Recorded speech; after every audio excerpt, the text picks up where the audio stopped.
మొదటి తారీఖు దైవ సన్నిధికి వచ్చిన మీ అందరికీ హృదయపూర్వక వందనాలు తెలియజేస్తూ, సెప్టెంబర్ నెల కొరకే దేవుడు సిద్ధపరిచిన వాగ్దాన సందేశాన్ని మీకు తెలియజేస్తాను. యెహెజ్కేలు ప్రవచన గ్రంథం, యెహెజ్కేలు ప్రవచన పుస్తకం 36వ అధ్యాయం 36వ వాక్యాన్ని వాగ్దానంగా చదువుకుందాం. యెహెజ్కేలు ప్రవచన పుస్తకం 36వ అధ్యాయం 36వ వచనం. అప్పుడు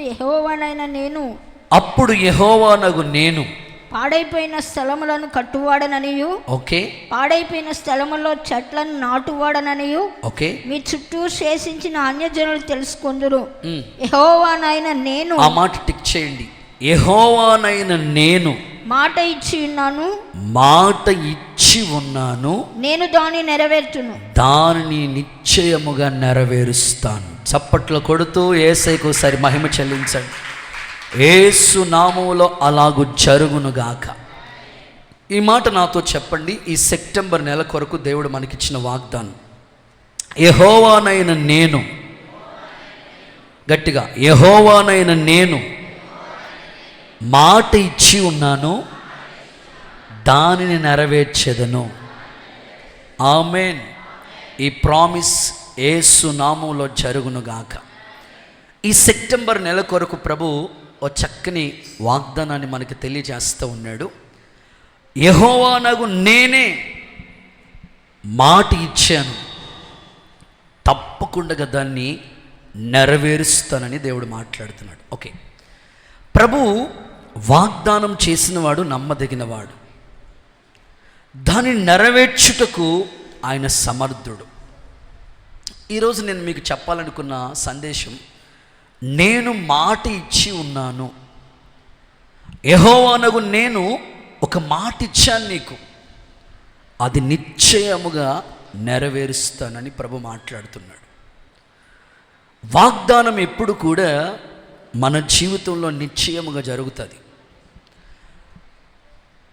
కుటుంబ పరంగా ఆధ్యాత్మికమైన జీవితం చేస్తున్న మీ జీవితాల్లో దేవుడు చేసిన ప్రతి మాట, ప్రతి వాగ్దానం నిశ్చయముగా యేసు నామములో జరుగునుగాక. ఆయన మాట ఇచ్చి స్థాపించకుండా ఉండునా? చెప్పి చేయకుండా ఉంటాడా అని భక్తులు వర్ణిస్తూ వచ్చారు. దేవుడు మాటిస్తే అది ఖచ్చితంగా దేవుడు నెరవేరుస్తాడు. మీరు విశ్వసించాలే కానీ, మీరు నమ్మాలే కానీ, మీ జీవితంలో ప్రతి మాట యేసు నామములో జరుగునుగాక. ఇంచుమించు ఈ యెహెజ్కేలు గ్రంథంలో చాలా చోట్ల ఈ మాట దేవుడు చెప్తూ వచ్చాడు. ఇంచుమించు 3 or 4 టైమ్స్ వరకు ఇదే మాట ఆయా చోట్ల ఆయా అధ్యాయాల్లో చూస్తాం. నేను మాట ఇచ్చాను, నెరవేరుస్తాను, నేను మాట ఇచ్చాను, చాలా టైమ్స్ ప్రభు ఈ యెహెజ్కేలు గ్రంథంలో ఇంచుమించు 4-5 చోట్ల ఈ మాటలు దేవుడు చెప్తూ వచ్చాడు. ఒక్క మాట పదే పదే ప్రభు రాశాడంటే దాని వెనకాల ఎంతో ఆత్మీయ అర్థం ఉంది.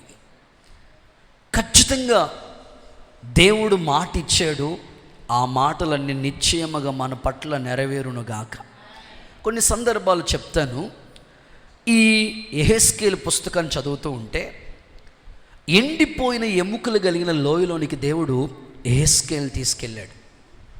అవి చూస్తే అంత ఎండిపోయి ఉన్న ఎముకలన్నీ కూడా వినాలి.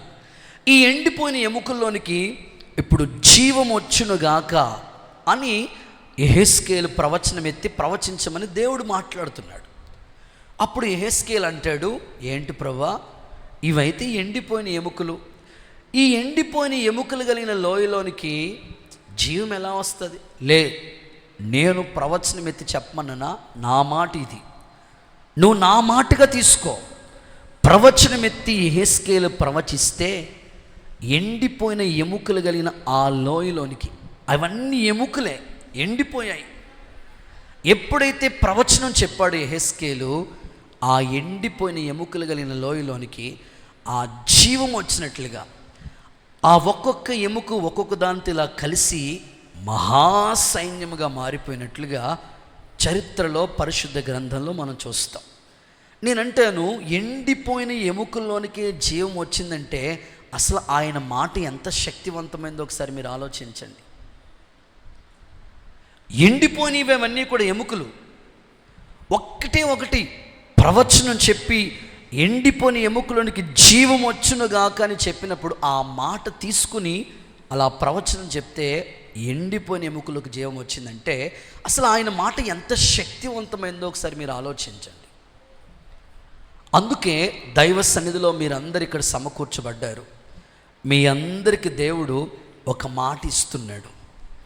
యెహోవానగు నేను మాటిస్తున్నాను, దాన్ని ఖచ్చితంగా నెరవేర్చబోతున్నాను. దేవునికి స్తోత్రం. ఈ 9వ నెలలో ఖచ్చితంగా దైవ కార్యాలు మనం కన్నులతో చూసుదముగాక. చాలామంది మాటిస్తూ ఉంటారు. మీలో చాలామంది కూడా మాటిస్తూ ఉంటారు. ఏమంటారో తెలుసా? ఏమని మాట ఇచ్చారని నేను మిమ్మల్ని అడిగాను అనుకోండి, వాళ్ళు చెప్తా ఉంటారు. ఏమంటారంటే, మీ ఇంటికి వస్తా. స్తోత్రం. మాట ఇస్తారు, మీ ఇంటికి వస్తానండి అని. లేకపోతే మీ ఇంట్లో జరుగుతున్న ఆ పెళ్లి కార్యక్రమానికి నేను కూడా వస్తాను, మాట ఇస్తూ ఉంటారు. లేకపోతే నువ్వు ఇంట్ల కోసం వెతుకుతూ ఉంటారు. కొంతమంది అద్దెంట్ల కోసం వెతుకుతూ ఉన్నప్పుడు, నేను నీకు ఇల్లు చూపిస్తా, నాది బాధ్యత అని కొంతమంది మాటిస్తూ ఉంటారు. కొన్ని విధాలుగా కొన్ని సందర్భాల్లో స్థలాలు కొనేటప్పుడు వాళ్ళు మాట ఇస్తారు. ఆ మాట ప్రకారంగా అగ్రిమెంట్ జరుగుతూ ఉంటుంది. ఇలాగా చాలామంది మాట ఇస్తూ ఉంటారు. మరి మీరు ఎవరికి ఏ మాట ఇచ్చారో నాకు తెలియదు. దేవుడికి స్తోత్రం చెప్పండి. కొంతమంది అంటారు కదా, నేను నీకు ₹1,00,000 ఇస్తానని మాట ఇస్తూ ఉంటారు పాపం వాళ్ళ బంధువులకి. హడావుళ్ళు అనేస్తూ ఉంటారు వాళ్ళు. అది గుర్తుపెట్టుకుని నువ్వు మాట ఇచ్చా కదా, ఇస్తానన్న డబ్బులు వేయి అని అంటూ ఉంటారు కదా. కొన్నిసార్లు మనం మాట ఇస్తాం. మనుషులుగా మన మాట కొన్నిసార్లు చెప్తూ ఉంటారు, మాట మీద నిలబడాలి మరి అంటూ ఉంటారు. నిజమే కదా, మాట ఇస్తే ఖచ్చితంగా. దైవజనులు మాకు నేర్పించింది ఏమిటంటే, ఎవరికైనా మీరు డేట్స్ ఇస్తే, అంటే వాళ్ళ చర్చెస్లో సభలు పెట్టుకుంటారు, ఉపవాస పండుగలు జరిపించుకుంటారు. ఎవరికైనా మీరు గిని డేట్ ఇస్తే ఖచ్చితంగా మీకు ఎంత ఆరోగ్యం బాగోలేకపోయినా, అస్సలు మీకు ఆ రోజు అక్కడికి వెళ్ళే పరిస్థితి లేకపోయినా మీరు మాట ఇచ్చారు కాబట్టి కనీసం వెళ్ళి అక్కడ కూర్చుని ఒక పాట పాడేసైనా వచ్చేసేయండి, లేకపోతే కూర్చుని 4 మాటలైనా చెప్పేసేయండి. కానీ పొరపాటున మీరు ఒక్కసారి మాటిస్తే వెళ్ళకపోతే మరలా మిమ్మల్ని లైఫ్లో నమ్మరు వాళ్ళు అని దైవజనులు మాకు హెచ్చరికగా చాలా సందర్భాలు చెప్తూ ఉండేవారు. అందుకనే ఎవరికైనా ఏదైనా ఒక మాట ఇవ్వాలంటే ఆచి తూచి ఆలోచించి మాటిస్తూ ఉంటాం. దేవుడికి స్తోత్రం చెప్పండి ఒకసారి. లేకపోతే వాళ్ళు గుర్తుపెట్టుకుంటారు, అన్న నువ్వు చెప్పావు, మాట ఇచ్చావు, ఖచ్చితంగా రావాలని. కనుక ఇక్కడ ప్రభు అంటున్నాడు, యెహోవానగు నేను నీకు మాట ఇస్తున్నాను, అది నిశ్చయముగా నెరవేరుస్తాను. మనుషుల గురించి మనం మాట్లాడదాం. యెఫ్తా దేవునికి ఒక మాట ఇస్తూ ఉన్నాడు. ఏమని మాట ఇచ్చాడు? ప్రభా, నేను యుద్ధానికి వెళుతున్నాను. యుద్ధంలోకి వెళ్ళిన తర్వాత నిజంగా నాకు యుద్ధంలో జయం వస్తే నా ఇంట్లోంచి ఏమొస్తుందో అది నీకు ఇచ్చేస్తాను. అది ఎవరైనా కావచ్చు, ఇంట్లోంచి ఏమొస్తే అది నీకు ఇచ్చేస్తాను. దేవునికి మాట ఇచ్చాడు యెఫ్తా. వెళ్ళాడు, యుద్ధంలో జయాన్ని పొందాడు, విజయోత్సవాలతో తిరిగి వస్తూ ఉన్నాడు. ఇంట్లోంచి వాళ్ళ అబ్బాయి ఎవరు లేరు, ఒక్క అమ్మాయి తప్ప ఎవరు లేరు ఆయనకి. ఆ అమ్మాయి డాడీ అద్భుతంగా విజయాన్ని పొందాడు అనుకునే సంతోషంతో ఆనందంతో డాడీ కంగ్రాచులేషన్ చెప్దామని ఇంట్లోంచి అడుగు బయటకు పెట్టింది. అంతే, వెంటనే వాళ్ళ డాడీ అంటారు, అమ్మ ఎంత పని చేసావు. ఏం చేశాను డాడీ, నీకు కంగ్రాచులేషన్ చెప్పడం కూడా తప్ప? లేదబ్బా, మరి నేను దేవుడికి మాట ఇచ్చాను, నేను విజయాన్ని పొందిన తర్వాత నా ఇంట్లోంచి ఏదొస్తే అది దేవుడికి ఇచ్చేస్తానని మాట ఇచ్చాను. వాళ్ళ అమ్మ ఏమన్నా తెలుసా? డాడీ, దేవుడికి నువ్వు మాట ఇచ్చావా, ఆ మాట ప్రకారమే నాకు చెయ్యి అన్నది. చప్పట్లు కొడుతూ సరే యేసయ్యకి మహిమ చెల్లిద్దాం. నేనంటాను, మనుషులుగా మన మాటకే ఇంత వాల్యూ ఉంటే, మనుషులుగా ఏదైనా మనం ఒక మాట ఇస్తే దాన్ని చెయ్యటానికి నిర్ణయం తీసుకుంటాం కదా, మరి దేవుడు మాట ఇంకెంత పవర్ఫుల్గా ఉంటుంది. అదే మీరు ఆలోచించాలి. ఈరోజు మనుషులుగా మీరే మాట ఇస్తే ఇలా ఈ మాట మీద నిలబడటానికి, మాట ప్రకారంగా చేయటానికి ఇష్టపడుతున్నారు కదా, మరి దేవుని మాట ఇంకెంత వాల్యుబుల్ మీరు ఆలోచించాలి. సరే, ఇంకొక కోణంలో కూడా చెప్తాను. దావీదు దేవునికి ఒక మాట ఇస్తున్నాడు. ఏమని? నేను దేవుని మందిరానికి స్థలం చూసేంత వరకు నా కన్నులకి నిద్ర రానివ్వను, నేను నా మంచం మీద పడుకోను. దేవునికి మందిర స్థలం చూసేంత వరకు నా కన్నులకి నిద్ర రానివ్వను, నేను మంచం మీదకి పడుకోను. దేవునికి మాట ఇచ్చాడు ఆయన. ఆ మాట కోసమే నిలబడి దేవుని మందిరం కట్టడం కొరకు స్థలాన్ని చూసి చక్కగా ప్రయాసపడి తన సొంత బంగారం అంతా దేవుని మందిరం కొరకు సమకూర్చి దైవ కార్యాల్లో పాలిభాగస్థులయ్యాడు దావీదు. చూడండి, 2 ఎగ్జాంపుల్ చెప్పాను మీకు. యెఫ్తా దేవునికి మాట ఇచ్చినప్పుడు ఆ మాట కోసం నిలబడ్డాడు. దావీదు దేవునికి మాట ఇచ్చినప్పుడు ఆ మాట కోసమే ప్రయాసపడ్డాడు. మనుషులుగా ఎంత వైరాగ్యం కలిగి వాళ్ళు ఆ మాట కోసం నిలబడి ఉంటే, మరి దేవుడు నీకు ఒక మాట ఇస్తున్నాడు. ఆ మాట ఇంకెంత శక్తివంతంగా ఉంటుందో, ఆయన మాట ద్వారా ఎలాంటి కార్యాలు జరుగుతాయో మీరు ఈరోజు విశ్వసించగలిగితే తప్పకుండా దైవ కార్యాలు మీ ఎడల దేవుడు జరిగించునుగాక. గట్టిగా ఒకసారి ఆమేన్ అని చెప్పండి, హుషారుగా చెప్పండి. ఖచ్చితంగా దేవుని మాట అంత శక్తివంతమైనది. కనిపించే సూర్యుడు, చంద్రుడు, నక్షత్రాలు అన్నీ కూడా దేవుని నోటి మాట ద్వారా కలిగాయి. దేవుడు నరుని నిర్మించి వాని నాస్కరందులో జీవవాయువు వదిలినప్పుడు నరుడు జీవాత్మగా మారాడు. ఖచ్చితంగా దేవుని మాట చాలా శక్తివంతమైనది. ఆయన మాట ఇస్తున్నాడు. జస్ట్ చిన్న ఎగ్జాంపుల్ మీకు చెప్తాను. ఒక పాప మేబీ 5th క్లాస్ చదువుతూ ఉంటుంది. 5వ తరగతి చదివే పాప. పాపం చిన్న అద్దింట్లో ఉన్నారు. వాళ్ళ అమ్మగారు, వాళ్ళ నాన్నగారు, ఒకే పాప. పాస్టర్ గారు వాళ్ళ ఇంటికి గృహదర్శిని కని వెళ్ళి హౌస్ విజిటింగ్, గృహాలు దర్శించి అద్దింట్లో ఉన్నారు. సరే, మీకోసం ప్రార్థన చేస్తాను, మీరు ఇల్లు కట్టుకుంటే ఖచ్చితంగా నేనే ఓపెన్ చేస్తాను, ఒకవేళ మీ అమ్మాయి పెళ్లి చేస్తే నా చేతుల మీదనే చేస్తానని దైవజనుడు విశ్వాసంతో చెప్పాడంట. అలాగే వాళ్ళు కష్టపడ్డారు. మొత్తం మీద వాళ్ళ రెక్కల కష్టాజీతంతో ఒక ఇల్లు నిర్మాణం చేసుకున్నారు. తర్వాత అమ్మాయి ఎదిగింది, పెళ్లి సంబంధాలు చూశారు, పెళ్లి కూడా సెట్ అయిపోయింది. మరి పెళ్లి కొడుకోలు తరపు కదా, ఇప్పుడు అమ్మాయిల తరపున ఏముండదు, అబ్బాయిల తరపు ఏదంటే అదే.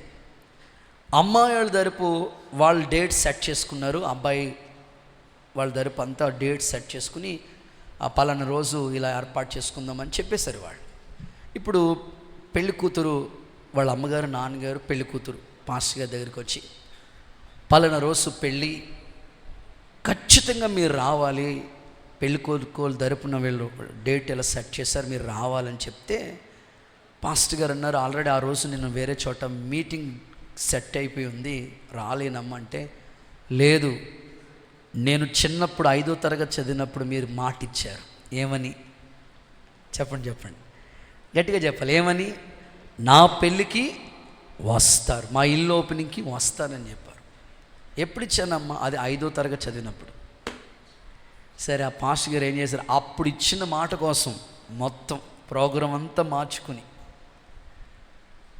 కొన్నిసార్లు అంతే. అందుకే మేము ఎవరికైనా మాటిస్తే ఆచి తూచి ఆలోచిస్తూ ఉంటాం. దేవుడికి స్తోత్రం చెప్పండి. వాళ్ళు పట్టుకుంటారు ఆ మాట, అవును కదా అన్న వస్తానన్నాడు ఎందుకు రాలేదని. దైవ సన్నిధిలో మనుషులుగా మన మాట ఇంత వాల్యూ తీసుకుంటే మరి దేవుని మాట ఎంత గొప్పది. అందుకే ఈరోజు ఒక తీర్మానానికి రండి. దేవుడు మీకు ఒక మాట ఇస్తున్నాడు, యేసు నామములో అది నెరవేర్చునుగాక. కొన్నిసార్లు మీరు కూడా మీ పిల్లలకి మాట ఇస్తారు. 10th క్లాస్ ఫస్ట్ క్లాస్లో పాస్ అయితే సైకిల్ కొని పెడతా. మర్చిపోతారు మీరు, వాడు మాత్రం ఫస్ట్ క్లాస్ గురించి పాస్ అవ్వడానికి కోసం చదవడు, కానీ సైకిల్ గురించి చదువుతాడు వాడు. నువ్వు మర్చిపోయిన వాడికి గుర్తుంటుంది, మాట ఇచ్చావు సైకిల్ కొని పెడతానండి, స్కూటీ కొని పెడతానండి, సెల్ ఫోన్ కొని పెడతానండి. వాళ్ళ అమ్మమ్మ చెప్పిందంట, ఒరే తీర్థం వెళ్తే గుర్రం కొని పెడతాను రా అన్నదంట. మర్చిపోయింది వాడు, ఎప్పుడు తీర్థం వెళ్ళలేదు వాళ్ళమ్మ. వాడు వచ్చి వాళ్ళమ్మ ప్రార్థన ముసుకేసుకుని ప్రార్థన చేసుకుంటుంటే భుజాల మీద కూర్చుని ఈ 2 చెవులు గుర్రమాట ఆడుకుంటా, ఎక్కడ ప్రార్థనలో గుర్రమాట ఆడుకుంటా, ఏరా ఒరే నేను ప్రార్థనలో ఉన్నాను రా, నా భుజాల మీద ఎక్కి గుర్రమాట ఆడు. కుదరదు, మరి నువ్వు నాకు గుర్రం కొని పెడతానన్నావు అని. పిల్లలకి ఏదైనా మనం చెప్పామనుకోండి, అప్పుడప్పుడు పెద్ద ఆయన చెప్తూ ఉంటాడు, రేపు ఊరు వెళ్దామరా అని పిల్లలకి చెప్పామనుకో, నిద్రాడంటాడు రాత్రి అంతా. అస్సలు ఎప్పుడు తెల్లారుతుందా ఆడు వెళ్ళేదాకా తీసుకెళ్ళేదాకా ఒప్పుకోడు అసలు. మనుషులుగా మన మాటలే ఇంత అద్భుతంగా ఉంటే మరి దేవుడు ఏమని మాట ఇచ్చాడు మనకి?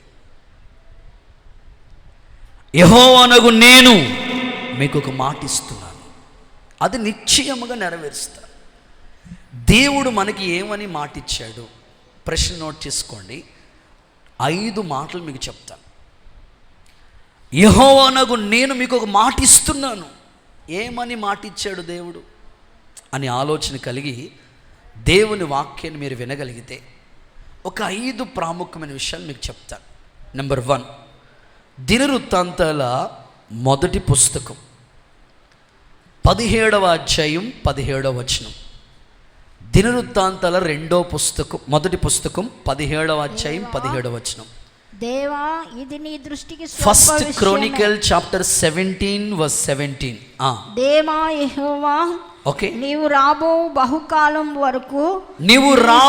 బహుకాలం వరకు నీ సేవకుని సంతతిని గూర్చి సెలవిచ్చి, నీ సేవకుడు సంతతిని గూర్చి సెలవిచ్చి మనుషునితో మనుషుడు మాట్లాడినట్లు దయపాలించి, ఓకే, నాతో మాట్లాడి నా సంతతిని ఘనత చెందునని ఘనత చెందించదనని మాట ఇచ్చి ఉన్నావు. చాలు. మొదటి మాట, దేవుడు ఏమని మాట ఇచ్చాడు మనకి? ఫస్ట్, నీ సంతతిని ఘనత చెందించదను. మీ పక్కోళ్ళకి ఒకసారి షేక్ అండ్ ఇచ్చి చెప్పండి ఈ మాట. నీ సంతతిని, గట్టిగా చెప్పాలి, నీ సంతతిని ఘనత చెందించదను. చప్పలు కొడుతూ ఒకసారి యేసయ్యకి మహిమ చెల్లిస్తారా? యేసు నామములో అలాగు జరుగునుగాక.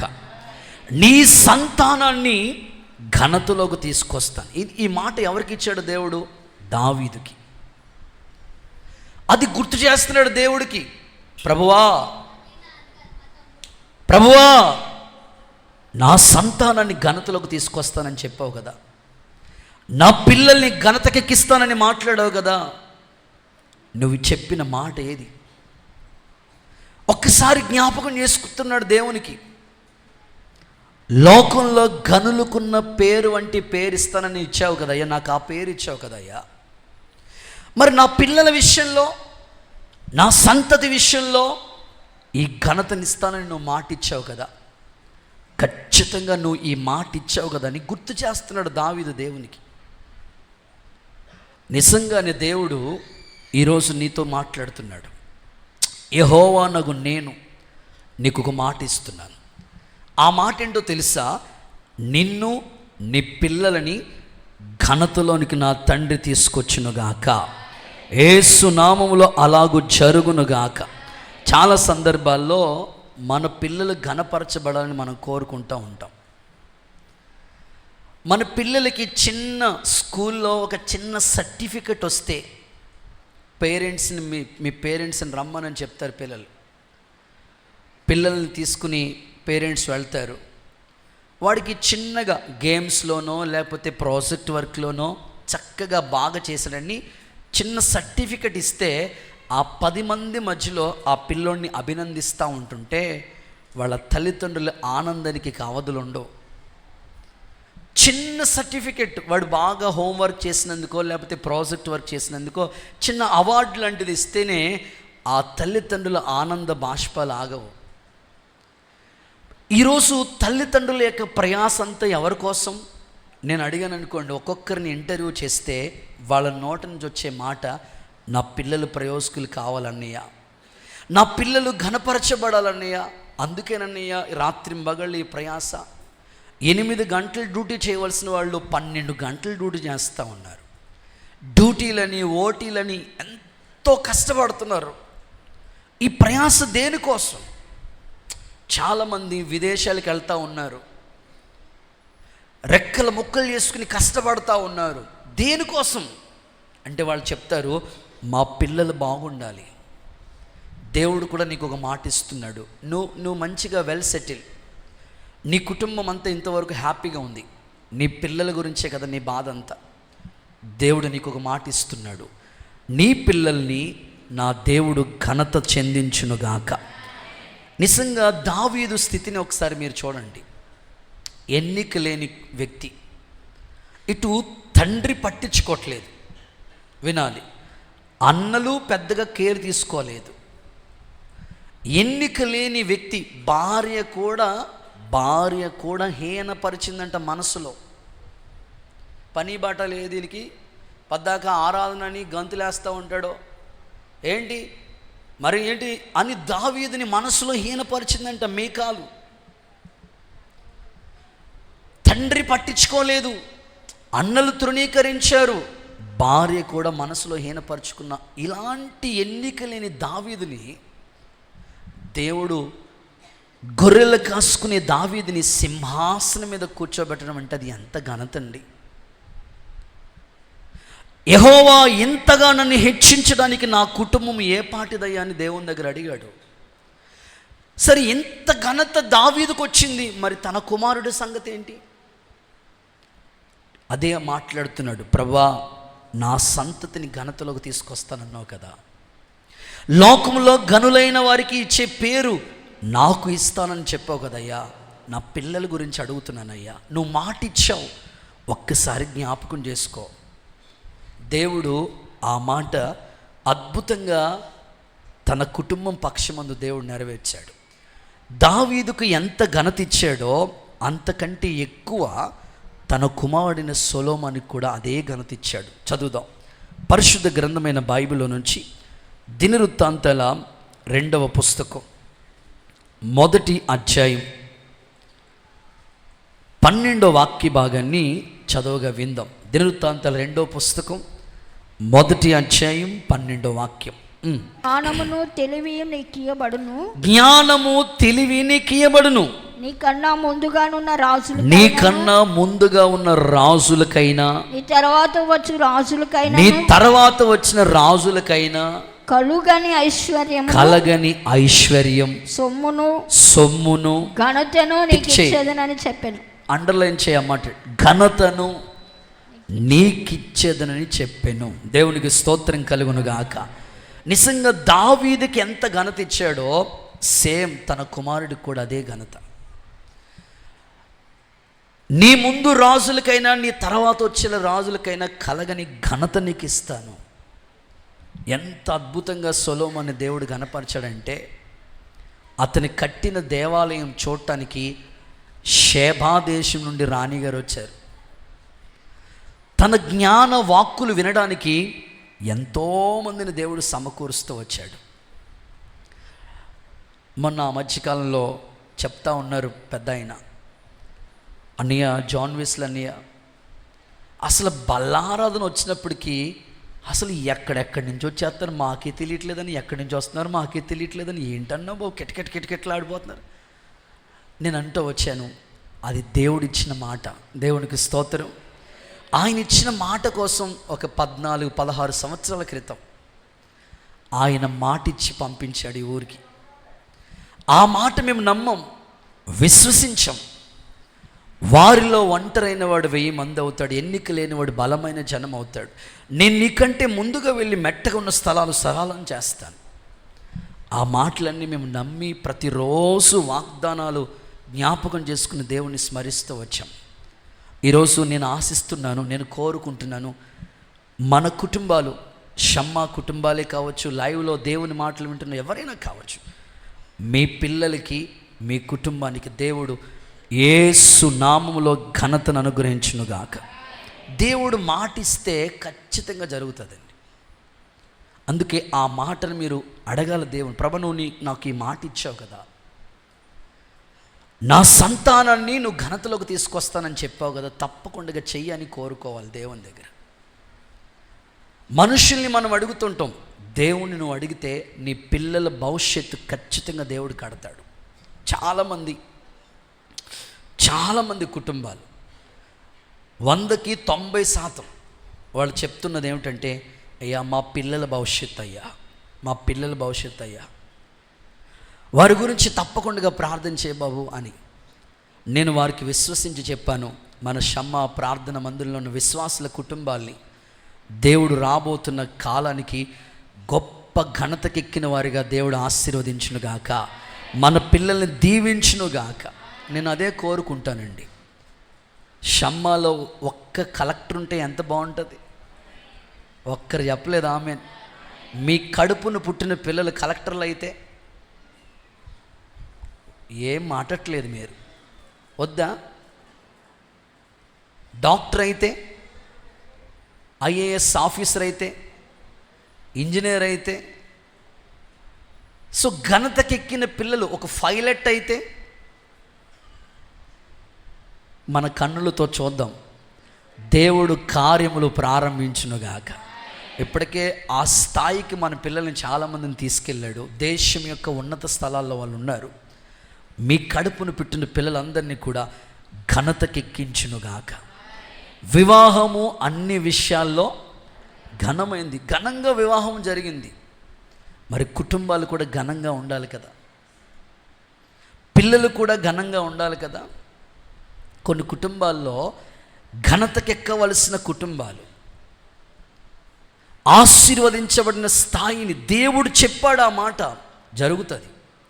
అలా ఉండవలసిన కుటుంబాల్లో శోధనలు, సమస్యలు, ఆటంకాలు ఎదురవుతూ ఉన్నాయి. భార్యాభర్తలు, అత్తమామల కుటుంబం అంతా చక్కగా ఐక్యపరచబడి అన్యోన్యంగా దైవికమైన భక్తిలో కొనసాగించబడిన కుటుంబాలు. భార్యాభర్తల మధ్యలో ఏదైనా చిన్న సమస్య వస్తే ఎవరో అడిగారంట, ఇటు పక్కనేమో భార్య ఉంది, అటు పక్కనేమో వాళ్ళ అమ్మ ఉంది. బాబు మీ ఇంట్లో గొడవ వస్తే, మీ అమ్మగారికి మీ భార్యకి ఇంట్లో గొడవ వస్తే నువ్వు ఎటు పక్కన ఉంటావు? మీ అమ్మ వైపు ఉంటావా, మీ భార్య వైపు ఉంటావా అని అడిగారంట. ఆయన ఆలోచించుకుని గోడ వైపు ఉంటానన్నారంట. స్తోత్రం చెప్పండి ఒకసారి, ఎందుకంటే ఆ బాధలు తెలుసు కాబట్టి. స్తోత్రం చెప్పండి. కొన్నిసార్లు కుటుంబాల్లో ఘనతకెక్కవలసిన కుటుంబాలు ఏమో ఎటు మాట్లాడలేరు, మధ్యలో అలాగా ఇన్వాల్వ్ అయిపోయి అలా ఉండాలి, ఎటు గోడ పక్క వెళ్ళిపోతే ఆ ప్రాబ్లం సాల్వ్ అయిపోతుంది అనుకుంటారు అంతే. సో నేనంటాను, మన కుటుంబాలు ఎప్పుడు ఘనతకెక్కాలి. ఒకవేళ నీకు అవమానం ఎదురైందా, దేవుడు మాట ఉంది కదా, నీ అవమానానికి ప్రతిగా నేను రెట్టింపు ఘనత ఇస్తానని చెప్పాడు దేవుడు. ఆ మాట నువ్వు గుర్తు చేసుకోవాలి. నువ్వు నాకు మాట ఇచ్చావు కదా ప్రభువా, నా పిల్లలు ఘనతకెక్కాలి, నా కుటుంబం ఘనపరచబడాలి. బైబిల్లో ఒక్క మాట చదివిస్తాను చూడండి. సమూయేలు మొదటి పుస్తకం 2వ అధ్యాయం 30వ వచనం చివరి లైన్లో ఉన్న మాట చూడండి ఒకసారి. సమూయేలు మొదటి పుస్తకం, నన్ను ఘనపరచు వారిని నేను ఘనపరుస్తాను. ఎంత చక్కని మాట అది. నువ్వు ఘనపరచబడాలని ఆశ ఉంది, అయితే మొదట దేవుని నువ్వు ఘనపరచాలి. నన్ను ఘనపరిచే వారిని నేను ఖచ్చితంగా ఘనపరుస్తాను, నో డౌట్, అసలు సందేహమే లేదు. ఇప్పటికే దేవుడు మీకు ఘనత ఇచ్చాడా, సంతోషించండి. ఒక ఉద్యోగం ఇచ్చాడా, ఒక వ్యాపారం ఇచ్చాడా, ఒక చేతి పని ఇచ్చాడా, సమాజంలో మంచి పేరు అన్నీ ఇచ్చాడా, సంతోషించండి. అయితే ఈ ఘనత మీతోనే ఆగిపోకూడదు. హలో, మీ పిల్లలకు కూడా రావాలి. నన్ను ఘనపరచు అని నేను ఘనపరుస్తాను.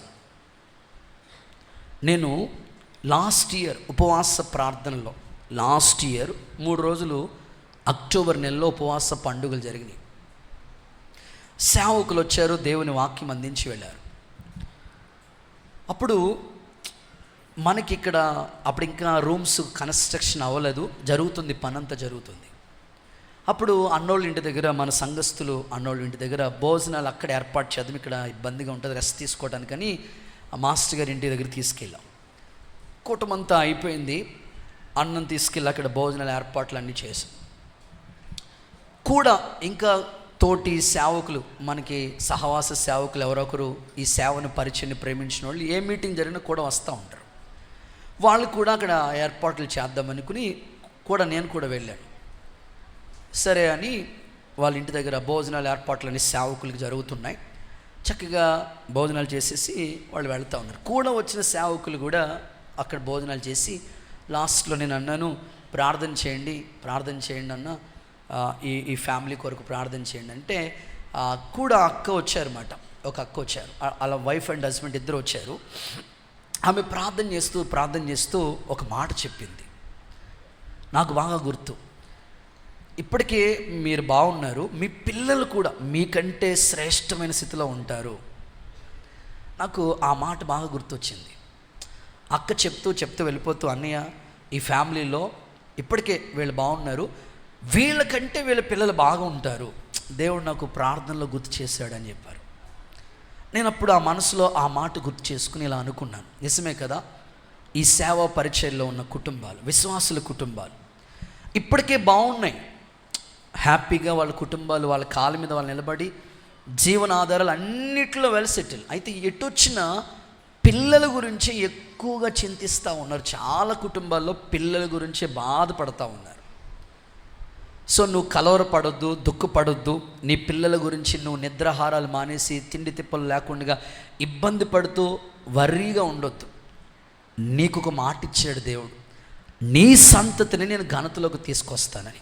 అయితే నువ్వు చేయవలసింది ఏంటంటే దేవుణ్ణి ఘనపరుస్తూ ఉంటే నిన్ను దేవుడు ఘనపరుస్తూ ఉంటాడు.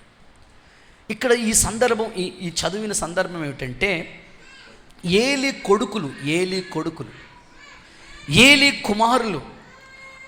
కుమారుల పరిస్థితి చూస్తే, ఏలి దేవుణ్ణి ఘనపరచవలసిన ఏలి దేవుడి కంటే కూడానంట తన పిల్లల్ని గొప్ప చేశాడంట. ఆ 29వ వచనంలో ఆ మాట ఉంటుంది, నాకంటే కూడా నీవు నీ పిల్లల్ని గొప్ప చేసావు. అందుకే అక్కడే ఈ మాట చెప్తున్నాడు దేవుడు. అంటే పిల్లల కంటే మీరు దేవుణ్ణి హైలైట్ చేయండి. పిల్లల మీద ఎంత ప్రేమ ఉందో, పిల్లల మీద ఎంత అనురాగం ఉందో, పిల్లల మీద ఎంత ఆప్యాయత ఉన్నదో. కొంతమంది అంటుంటారు, నా బంగారం అండి, నా ప్రాణం ఎక్కడుందో తెలుసండి. ఎక్కడుంటుంది ఈ ప్రాణం అంటే వాళ్ళ పిల్లలంటే అంత ఇష్టం. నిజమే, ఇష్టం ఉండాలి, కాదన్ను, ఉండాలి. అయితే దేవుడే వాళ్ళకి భవిష్యత్తు ఇచ్చేది కదా. ప్రభా, నా పిల్లల్ని నీకు అప్పగిస్తున్నాను, నా పిల్లల భవిష్యత్తు నువ్వు కట్టండి. జన్మనైతే నేను ఇవ్వగలిగిన కానీ వాళ్ళ మనస్సులు నేను కట్టలేను కదయ్యా. ఎప్పుడు మీ దగ్గర ఉన్నంతసేపు బాగుంటారు, కాలేజ్కి వెళ్ళిన తర్వాత ఎట్టుంటారో, స్కూల్కి వెళ్ళిన తర్వాత తెలియదు. రోజు అసలు బాగాలేని పరిస్థితుల మధ్యలో ఉన్నాం. అయితే ఖచ్చితంగా మీరు ఇలా ఉండాలి, దేవా నేను ఘనపరుస్తున్నాను, నా పిల్లల్ని నువ్వు ఘనతలోకి తీసుకురా, నేను ఆశపడుతున్నాను, కోరుకుంటున్నాను. ఈ ప్రార్థన మందిరంలో ఉన్న కుటుంబాలందరి పిల్లలు రాబోయే కాలానికి ఘనతలోనికి వచ్చునుగాక. యేసు నామములో మన మందిరంలో అలాంటి కృప దేవుడు అనుగ్రహించునుగాక. చూడండి, సొలొమోనుకి దేవుడు ఇచ్చిన ఘనతను గురించి మాట్లాడతాను. సమూయేలు 2వ పుస్తకం 7వ అధ్యాయం 13వ వాక్యాన్ని చదివితే, సమూయేలు 2వ పుస్తకం 7వ అధ్యాయం, అతడు నా నామ ఘనత కోసం ఒక మందిరాన్ని కట్టించును, అతని రాజ్య సింహాసనమును నేను నిత్యముగా స్థిరపరచుదును. అతని రాజ్య సింహాసనము నిశ్చయముగా స్థిరపరుస్తాను. నేను అతనికి తండ్రినయ్యుందును, నేను అతనికి తండ్రిగా ఉంటాను. అతడు నాకు కుమారుడయ్యుండును. చూడండి, సందర్భాల్లో చెప్తే అతని రాజ్య సింహాసనాన్ని నిశ్చయముగా స్థిరపరుస్తానని చక్కని మాట దేవుడు చెప్తా ఉన్నాడు. రాజ్య సింహాసనం అంటే అదొక జాబు. మన పిల్లలు త్వరలోనే జాబులో స్థిరపడుదురుగాక. మనం కోరుకుందాం, మనం ప్రార్థన చేద్దాం. మన దీవెన వచ్చిన మన నోటితో పలికితే దేవుడు ఖచ్చితంగా ఆ మాట స్థిరపరుస్తాడు. చాలామంది తల్లిదండ్రులకి తెలియక పిల్లల్ని ఎట్ట తిడతారంటే అటు తిడతారండి. నాకు అనిపిస్తూ ఉంటుంది, అసలు పిల్లల్ని తిట్టకూడదండి, వాళ్ళకి క్రమశిక్షణ నేర్పించాలి. మోడల్ ఎగ్జాంపుల్స్ ఎవరంటే మనమే, మనల్ని ఫాలో అవుతారు అంతే. వాళ్ళు అల్లరికర్త లయపరచడానికి దేవుడు శక్తివంతుడే. వాళ్ళని తిట్టి కొట్టడం వల్ల వాళ్ళు మారరు, కానీ వాళ్ళకి మనమే చక్కని దారి చూపించాలి. దావీదును దేవుడు గణపరిచాడు, తన కుమారుడిని సొలొమోనుకు కూడా ఇదే గణతించాడు. అతని కట్టిన మందిరం ఆశ్చర్యరీతిగా తన యొక్క సింహాసనం స్థిరపరచబడింది. మీరు కోరుకోవాలి, మీ పిల్లల భవిష్యత్తును దేవుడు ఖచ్చితంగా ఇస్తాడు. యేసుక్రీస్తు నామములో అలాంటి కృప దేవుడు అనుగ్రహించునుగాక. ఇద్దరు భార్యాభర్తలు ఇలా అనుకున్నారంట. వాళ్ళు ఇలా అనుకున్నారంట ఫ్యామిలీలో, ఇదిగో అందరిలాగా, అమ్మా బంగారు తల్లే, అందరిలాగా మన ఫ్యామిలీ ఉండకూడదు, అందరిలాగా మన కుటుంబం ఉండకూడదు. పద్దాక గొడవలు పెట్టేసుకుని పోలీస్ స్టేషన్ చుట్టూ తిరుగుతూ, కుటుంబంలో సమాధానం లేకుండా కుటుంబాలు వివాహమైన కొద్ది కాలానికి రకరకాలుగా ఉంటున్నాయి. మన ఫ్యామిలీ అయితే అలా ఉండకూడదు. భార్య అలాగే నిర్ణయం తీసుకుంది, భర్త అలాగే నిర్ణయం తీసుకున్నారు. మన ఇంట్లో గొడవలు ఉండకూడదు. ఒకరికొకరు చక్కగా హ్యాపీగా అర్థం చేసుకుంటూ కాలాన్ని కొనసాగించుదాం. మన పిల్లల భవిష్యత్తు చూసైనా సరే, మన కుటుంబాల గురించి చూసైనా సరే హ్యాపీగా ఉందాం, కానీ అస్సలు గొడవలు పెట్టుకోవద్దు. వారు ముందుగానే నిర్ణయం తీసుకున్నారండి. ఇంకా భర్త అన్నాడంట, నాకు కోపం వచ్చిందా, హలో నాకు కోపం వచ్చిందా, నేను హాల్లో పడుకుంటా, నువ్వేమో బెడ్రూమ్లో ఉండు. నీకు కోపం వచ్చిందనుకో, నువ్వు హాల్లో పడుకో, నేను బెడ్రూమ్లో ఉంటా. దేవుడి దయ వల్ల వాళ్ళకి పెళ్ళయి 25 సంవత్సరాలు, ఇప్పటికీ అలాగే జరుగుతుంది. దేవుడికి స్తోత్రం చెప్పండి. 25 సంవత్సరాలు హ్యాపీగా ఉన్నారంటే ఎలాగా? హాల్లోనూ బెడ్రూమ్. ఏంటో కొన్ని కుటుంబాలు మనకు అర్థం కావు. ఈరోజు నేను కోరుకుంటున్నా, అలా ఉండకండి. మిమ్మల్ని మీ పిల్లలు ఫాలో అవుతుంటారు. మీరే సరైన ఎగ్జాంపుల్ పిల్లలకి. మిమ్మల్ని చూస్తూ ఉంటారు, మీరు తిట్టుకుంటా ఒకరినొకరు తన్నుకుంటూ ఉంటుంటే పిల్లలు కూడా సేమ్ ఫార్ములా. కాబట్టి అలా ఉండకండి. మీ కుటుంబాలు ఘనతకు తీసుకురావాలని దేవుడు కోరుకుంటున్నాడు. యేసు నామములట్టి ఘనత మీకు దేవుడు దయచేయునుగాక. భార్యాభర్తల బంధం గురించి కొన్ని మాటలు చెప్తారు. డాక్టర్ అవ్వాలంటే 5 సంవత్సరాలు, అంతేనా? 5 కూడా సరిపోదేమో, పోనీ అనుకోండి 5 years. ఇంజనీర్ అవ్వాలంటే 4 years. తర్వాత టీచర్ అవ్వాలంటే డిఎస్సి వాళ్ళందరూ ఏసు రక్తమేజే, పోను 2 సంవత్సరాలు అనుకోండి, కష్టపడదాం. మరి భార్యాభర్తలు ఒకరికొకరు అర్థం చేసుకోవాలంటే ఎన్ని సంవత్సరాలు పడుతుంది? జీవితాంతం. భలే చెప్పవాక ఎవరో, జీవితాంతం. ఎన్ని సంవత్సరాలైనా ఆయన అర్థమవడం మనకి, ఎన్ని సంవత్సరాలైనా ఇవిడ అర్థమవుతాం. ఒకరినొకరిని అర్థం చేసుకుంటే వెళ్ళిపోవటం, అదే ఫ్యామిలీ. దేవుని కృప మీ మీద నిలిచుండునుగాక. పెళ్ళైన కొత్తలో చెప్పాడంట భర్తతో, నాకు కోపం వచ్చిందంటే మనిషిని కాదు అని. వాళ్ళిద్దరూ గుర్రం మీద వెళ్తూ ఉన్నారంట. కోపం వస్తే తన చేతిలో గన్ను ఉంది, బోస్ గారు గన్నుంటే వెంటనే తన ఎదుట ఉన్న జంకని కాల్చి చంపేశాడంట. అంతే. వాళ్ళిద్దరు జీవితంలో భర్తతో భార్య ఎవరు అడిగారంట, మీ ఫ్యామిలీలో ఇంత హ్యాపీగా మీరు ఉండటానికి గల కారణం ఏంటంటే, మా ఆయనకి కోపం వస్తే మనిషి కాదండి బాబు, అందుకేనండి నేను అర్థం చేసుకున్నానండి అని. అందుకని మీ కుటుంబాల్లో, అందరి కుటుంబాల్లో అంత ఈజీ కాదు ఫ్యామిలీ అనేది, కుటుంబ బంధం అనేది అంత ఈజీ కాదు. అందుకే మన పెద్దోళ్ళు సామెత ఊరక నేను చెప్పలేదు, సముద్రమైన ఏదొచ్చేమో కానీ ఆ గానిలోనే ఉంది పెద్ద గూని అన్నట్టు. అందుకని పిల్లల గురించి కొంతమంది అంటారు, పెళ్ళి అయిపోయి ఉంటుంది, 2 పిల్లలు పుట్టేసి ఉంటారు, అప్పుడే 10 సంవత్సరాలు అయిపోయి ఉంటుంది, నేను నీతో ఆగలేకపోతున్నాను. ఎప్పుడు మరి ఎందుకు చేసుకున్నావు? అందుకని దేవుడు ఘనతనిస్తాడు మీ పిల్లలకి, మీ కుటుంబానికి. నువ్వే చక్కగా ఐక్యతగా సఖ్యతగా అర్థం చేసుకుంటా. జీవితాంతం కూడా అర్థం కాదు ఫ్యామిలీ. దైవికమైన కృపలో సాగిపోదాం. అట్టి కృప దేవుడు మీకు అనుగ్రహించునుగాక.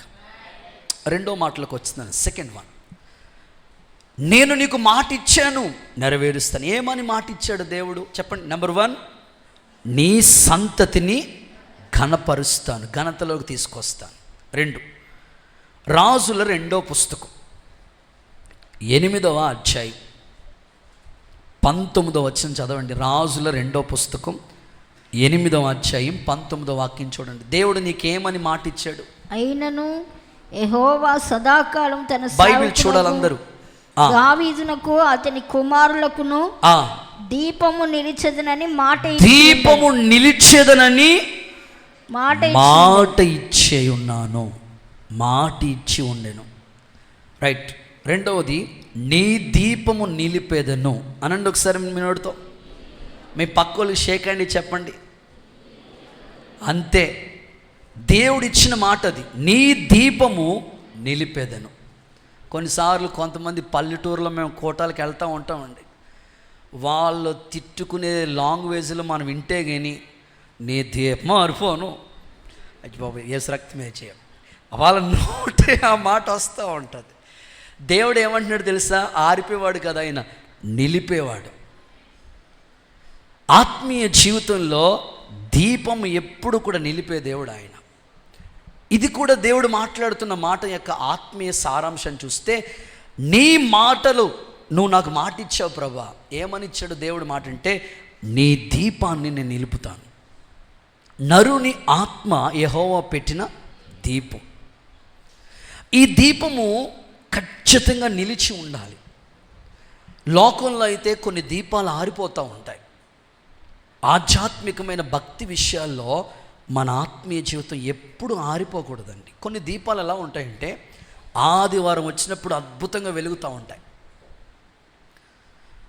అలా కాదు, మన దీపాలు ఎప్పుడు కూడా, కొన్నిసార్లు కొన్ని దీపాలు అస్సలు వెలగు, మిల్క్ మిల్క్ మిల్క్ మిల్క్ మిల్క్ మిల్క్ అంటుంటాయి. అలా కూడా ఉండకూడదు. మన దీపాలు ఎప్పుడు కూడా మండుచు ప్రకాశించే దీపాలుగా ఉండాలని దేవుని కోరిక. నేను నీకు ఒక మాట ఇస్తున్నాను, ఏమనో తెలుసా? నీ దీపము నిలిపేదను. చూడండి, బైబిల్లో సామెతల గ్రంథం 20వ అధ్యాయం 27వ వాక్యాన్ని చదువుదాం. సామెతల గ్రంథం 20వ అధ్యాయం 27వ వాక్యాన్ని చదువుదాం. నరుని ఆత్మ యెహోవా పెట్టిన దీపము, అది అంతరంగాలన్నిటిని శోధిస్తూ ఉంటుంది. నరుని ఆత్మ యెహోవా పెట్టిన దీపం. సో నీలో ఒక దీపాన్ని వెలిగించింది ఆయన. నేలమంటితో నరుని నిర్మించి వాని ఆస్కారం అందులో జీవవాయువు వదిలినప్పుడు నరుడు జీవాత్మగా మార్చబడ్డాడు. ఇప్పుడు ఈ దీపం ఎలా ఉండాలంటే, ఆధ్యాత్మికమైన దీపం వెలుగుతూనే ఉండాలి. ఇప్పుడు భౌతికంగా అందరూ బాగుంటారు, చక్కగా వెలుగుతున్నట్టుగా ఉంటారు. అయితే ఆత్మీయ స్థితిలో కూడా ఈ దీపము ఎప్పుడు వెలుగుతూనే ఉండాలి. ఇందులో ABC అని 3 మాటలు చెప్తాను. కీర్తనల పుస్తకం 119వ అధ్యాయం 105వ వచనం. 119వ కీర్తన 105వ వచనం. నా పాదములకు దీపము, నీ వాక్యము నా పాదములకు దీపము. చాలు. సో వాక్యము ఒక దీపముతో పోల్చాడు. ఇప్పుడు నీ దీపము వెలుగుతూ ఉండనివ్వండి. నీ దీపాన్ని నిలిపదను అని ప్రభు అన్నాడంటే, మన ఆత్మీయ జీవితం ఎప్పుడు వెలుగుమయంగా ఉంటుందంటే, వాక్యం అనే దీపము మన జీవితాన్ని వెలిగిస్తూ ఉండాలి. ఎవరైతే వాక్యాన్ని చక్కగా విని సరి చేసుకుంటారో వాళ్ళ దివిటీలు ఎప్పుడు వెలుగుతూ ఉంటాయండి. వాక్యానికి కొంతమందికి కొన్ని చోట్ల మీరు చూడండి, సభలు జరుగుతూ ఉంటాయి. చాలా చోట్ల సభలు జరుగుతుంటే మనం కూడా సభలు పెడతా ఉంటాం. సభల్లో మీరు చూడండి, 6 గంటలకి ప్రారంభ ప్రార్థన స్టార్ట్ చేస్తారు. 6 నుంచి 7, 8, 9, 3 గంటల పాటలు పాడుతూ ఉంటారు. వాక్యానికి ఎంతసేపు? నేను ఒకసారి కుతుకులూరు అనే ఊరు వెళ్ళాను. ఏ ఊరు తమ్ముడు అది? కుతుకులూరేనా? అనపర్తి దగ్గర కుతుకులూరు అనే ఒక ఊరు తీసుకెళ్ళాను. ఎంత వెళ్ళినది రావట్లేదు ఆ ఊరు. గూగుల్ అమ్మ ఎక్కడెక్కడికో తిప్పి మొత్తం తీసుకెళ్ళింది. పాస్టర్ గారు అరగంట చెప్తారు వాక్యం అన్నదే ఆవిడ. మీటింగ్ పెట్టుకున్న మేడం గారు, అరగంట చెప్తారా మీరు అని. అరగంట గురించి నేను 2 గంటలు ప్రయాణం చేసి వచ్చానమ్మా. ఆ మాట లేదు, ముందు చెప్పుంటే మీరే చెప్పేసుకుందరు కదా సంఘానికి. ప్రస్తుత కాలంలో వాక్యానికి విలువ ఇవ్వట్లేదు. 3 గంటల సేపు పాడిందే పాటరా పాసిపళ్ళు దాసురా అన్నట్టు 3 గంటలు పాటలే. మరి వాక్యానికి ఎంత సమయం? అరగంట, పావు గంట. పాస్టర్ గారు షార్ట్ మెసేజ్లు చేయండి. ఇప్పుడు డెలివరీ అవ్వాలంటే 9 నెలలు మోయాల్సిందే. 7 నెలల్లో పుట్టిన పిల్లోడికి 9 నెలల్లో పుట్టిన పిల్లోడికి తేడా లేదా? ఆలోచించండి. వాక్యం సమృద్ధిగా మీ హృదయంలోకి వెళ్ళాలి. అందుకే వాక్యము దీపము అని చెప్పాడు. నీ దీపాన్ని నిలిపదని అంటే అర్థం ఏమిటంటే వాక్యము చేతన నీ ఆత్మీయ జీవితం నిలిచి ఉంటుంది. ఈరోజు చాలామంది నిలిచి ఉండవలసిన వాళ్ళు త్రొట్టిల్లిపోతున్నారంటే వాక్యంలో ఇన్వాల్వ్ అవ్వకపోవటం వల్ల, వాక్యానికి ప్రాధాన్యత ఇవ్వకపోవటం వల్ల. ఈరోజు నా ప్రార్థన, ఎప్పుడు మీ పాదములకి మీరు వెళ్ళే దారిలో ఎలా వెళ్ళాలి, ఏం చేయాలి, ఎక్కడికి వెళ్ళకూడదు, లైటు చక్కని దారి చూపించేది దేవుని వాక్యమే. అలాగూ మీరు స్థిరపరచబడుదురుగాక. ఆజ్ఞ దీపము. సామెతల గ్రంథం 6వ అధ్యాయం 23వ వచనం. ఆజ్ఞ దీపము అన్నాడు. ఆజ్ఞ దీపముగాను, ఆజ్ఞ దీపముగాను, ఉపదేశం వెలుగుగాను, ఉపదేశం వెలుగుగా ఉంటుంది. ఆజ్ఞ ఒక దీపం. దేవుడు ఎన్నెన్నో ఆజ్ఞలు మనకిచ్చాడు.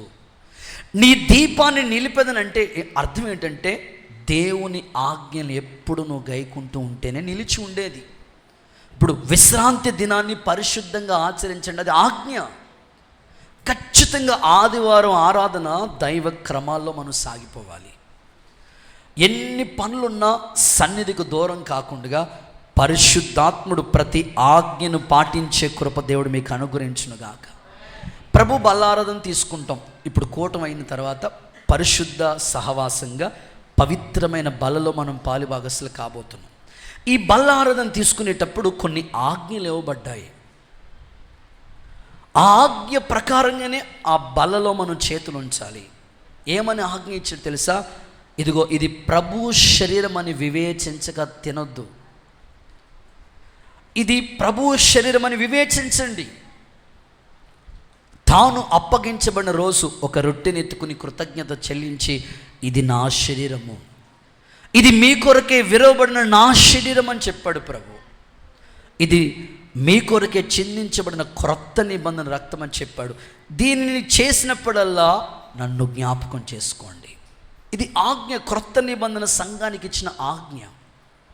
అందుకే అబ్రహాం యాజకుడు, మెల్కిసెదెకు ప్రధాన యాజకుడు, షాలేము రాజు రొట్టె ద్రాక్షరసం ఇచ్చినప్పుడు 10వ వంతు చెల్లించాడు. అది ఆజ్ఞ. ప్రభువు సన్నిధిలో పరిశుద్ధ బల్లారాధన తీసుకునేటప్పుడు ఖచ్చితంగా ఆ ఆజ్ఞ పాటించాలి మనం. ఆజ్ఞ నీకు ఎలా ఉంటుందో తెలుసా? దీపముగా ఉంటుంది. నేను వెళ్ళే దారిలో నీ ఆత్మీయ జీవితం ఎక్కడ చీకటమయం లేకుండా నిన్ను చక్కని దారిలో దేవుని ఆజ్ఞ నడిపించునుగాక.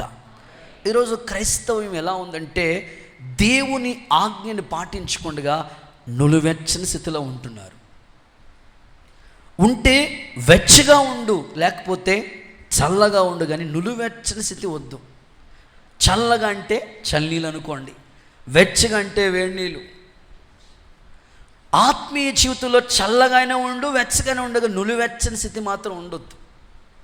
నులివెచ్చని స్థితి అంటే ఆత్మీయ జీవితంలో ఇక త్రొట్టిల్లిపోయిన స్థితే, అలా ఉండకూడదు. కొన్ని చోట్ల మీరు చూడండి, చాలామంది నులివెచ్చని స్థితిలో ఉంటారు. నులివెచ్చని స్థితి అంటే సచ్చాడో తెలియదు, బతికాడో తెలియదు, కోమలో ఉన్నాడంటారు కదా, అది మాట. దేవుడికి స్తోత్రం చెప్పండి. అది ప్రోగ్రాం. అలా ఉండకూడదు. భక్తి జీవితంలో అలా ఉండకూడదు. కోమలో ఉండకూడదు. మనం వెంటిలేటర్ మీదనే ఉంటాడు, ఉన్నాడా పోయాడో ఏం చెప్పరు మనకి. కోమ అంతే. భక్తి విషయాల్లో కోమలోకి వెళ్ళకూడదు. మీరు ఎప్పుడు వెలుగుతున్న దీపాలుగానే ఉండాలి. ఆజ్ఞ ఒక దీపం. నీకు నువ్వు నిలిచేది ఎప్పుడు తెలుసా? ఆజ్ఞను ఫాలో అవుతున్నప్పుడే. ఆజ్ఞను ఖచ్చితంగా పాటించాలి.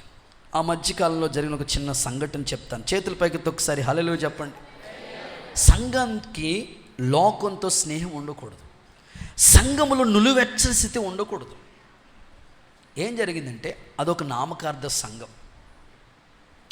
ఇక్కడ వాక్యం జరుగుతుంది, సేవకుడు చక్కని వాక్యాన్ని బోధిస్తూ ఉంటుంటే కొంతమంది వాక్యం వినకుండగా ఆ సంఘానికి సంబంధించిన కొంతమంది ట్రెజరర్లు, రకరకాల కొంతమంది గ్రూప్ వాక్యం ఇక్కడ జరుగుతూ ఉంటుండే ఇక్కడి నుంచి ఒక 1/2 కిలోమీటర్ దూరంలో వాళ్ళు మళ్ళీ ఒక మీటింగ్ పెట్టుకుని, ఇక్కడేమో దేవుని వాక్యం జరుగుతుంది, ఇక్కడేమో వాటర్ బాటిల్, ఇక్కడ చక్కగా వాక్యం జరుగుతుంది, అక్కడేమో క్వార్టర్, అక్కడ బ్రాందీ మీటింగ్ పెట్టుకున్నారు వాళ్ళు. ఇక్కడ మీటింగ్ జరుగుతుంటే వాళ్ళు అక్కడ మీటింగ్ పెట్టుకున్నారు. అక్కడ ఒక పెద్ద ఆయన ఈ వంటల కార్యక్రమం, బాబు ప్రేమ విందు ఉంది, అందరికీ ఏర్పాట్లు చేస్తూ ఉన్నారు అని చెప్తా ఉంటుంటే అప్పటికే 3 బకెట్లు చికెన్ పట్టుకుని వెళ్ళిపోయారు వాళ్ళు. స్తోత్రం చెప్పండి. అక్కడికి 3 బకెట్లు పట్టుకుని వెళ్ళిపోయారు. క్వార్టర్ల దగ్గరికి చికెన్ పట్టుకుని వెళ్ళిపోయి అక్కడ మీటింగ్ పెట్టుకున్నారు వాళ్ళు. ఆ పెద్ద ఆయన చూసి, బాబా ప్రేమ విందు అందరికీ భోజనాలు ఏర్పాట్లు ఉన్నాయి, మరలా మీరేంటి అక్కడ మీటింగ్ పెట్టుకున్నారు, ఏంటి ఇది సంఘం కదా, అట్లా ఉండకూడదు కదా, నులివెచ్చని స్థితిలో మీరు ఉండకూడదు, ఆల్రెడీ 3 బకెట్లు వెళ్ళిపోయినాయి కదా, మోసుకుని వెళ్ళిపోయారు కదా, సరిపోదేమో అందరికీ ప్రోగ్రాం అంటే. ఒకడికి కోపం వచ్చేసి 100 కేజీల చికెన్ పళ్ళాన్ని ఇలాగ ఎత్తి పడేశాడు. అలాంటి వాడిని ఏం చేయాలి? కాళ్ళు చేతులు కట్టేసి అదే గిన్నెలో వండేయాలి. స్తోత్రం చెప్పండి. మరి అంతకని ఏం చేయాలి చెప్పండి సార్? అవునా కదా? ఇంత దైవ కార్యక్రమం జరుగుతుంటే ఏంటది పద్ధతేనా? క్రైస్తవ్యానికి విరోధ నామకార్థ నులివెచ్చని స్థితి. ఆజ్ఞ ప్రభు బలని ఎంత చక్కగా తీసుకోవాలండి. ఇక్కడ దైవ కార్యక్రమంలో ఉండి మళ్ళీ అక్కడ అది దేవునికి విరోధమైంది కదా. ఆజ్ఞ నీకు దీపము వెలుగుతున్నట్లుగా చేస్తుంది. ఆ సమయానికి వండేవాడు ఎవరు ఉంటాడు నైట్, మళ్ళీ అప్పుడు ఎవరు 100 కేజీలు ఎవరు తెస్తారు? ఆలోచన లేదు. నులివెచ్చని స్థితి. ఈరోజు చాలామంది భక్తి చేస్తున్నారు కానీ వాళ్ళ దీపాలు సరిగ్గా ఎలగట్లా. నులివెచ్చని స్థితిలో ఉన్నారు. ఈరోజు నీవు అలా ఉండకూడదు.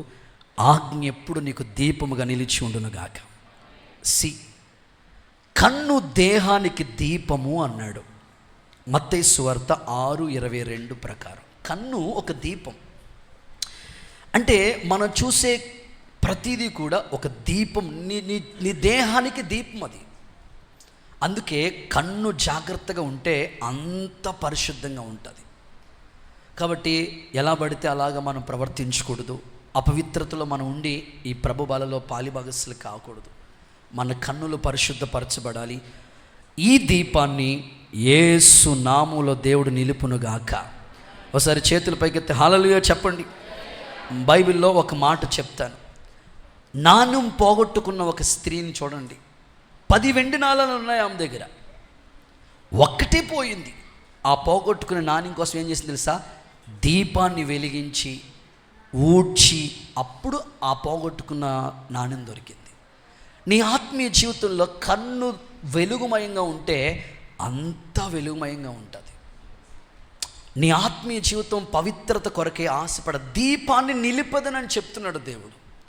చూడండి, ఇందులో మీకు వాక్యం అనే దీపం, ఆజ్ఞ అనే దీపం, కన్ను అనే దీపాన్ని గురించి మాట్లాడుతూ వచ్చాను. ఈ దీపం ఎప్పుడు కూడా నిలిచి ఉంటే క్రీస్తులో చక్కగా అంటుకట్టబడతాం. దేవుడిచ్చిన మాటను జ్ఞాపకం చేసుకోండి, అలాగ మీరు క్రీస్తు కొరకు ప్రకాశించుదురుగాక. సమూయేలు మొదటి పుస్తకం 21వ అధ్యాయం 17వ వాక్యం చూడండి. సమూయేలు మొదటి పుస్తకం 21వ అధ్యాయం 17వ వాక్యం చూడండి ఒకసారి.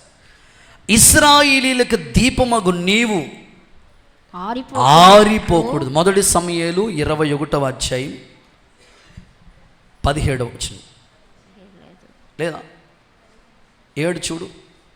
సమూయేలు పుస్తకంలో 21 త్వరగా చూడండి అయ్యా. ఓకే, 2వ సమూయేలు 21:17 చివరిలో రాసిన చూడండి. ఇశ్రాయేలీయులకు దీపమగు నీవు ఆరిపోకూడదు. మీ పక్క వాళ్ళకి అందరికీ షేక్ అండి చెప్పండి, ఇశ్రాయేలుకు దీపమగు నీవు ఆరిపోకూడదు. మరొక్కసారి, షమ్మాకు దీపమైన నీవు ఆరిపోకూడదు. చప్పట్లు కొడుతూ ఒకసారి యేసయ్యకి మహిమ చెల్లిద్దాం. దేవుడు అలాగ సంఘములో ఒక్కొక్కరిని వెలిగించునుగాక. దేవుడు నిన్నొక ప్రాంతానికి ఒక దీపంగా చేశాడు. నువ్వు ఆ వీధిలోంచి ఒక్కరే వస్తున్నారా, నీ వీధికి నీవే దీపం. క్రైస్తవుడు ఎప్పుడు కూడా లోకానికి దీపంగా ఉండాలండి. అందుకే పెద్దయిన ఆ పాటలో ఆ మాటలు పెట్టారు. సుడిగాలిలోనైనా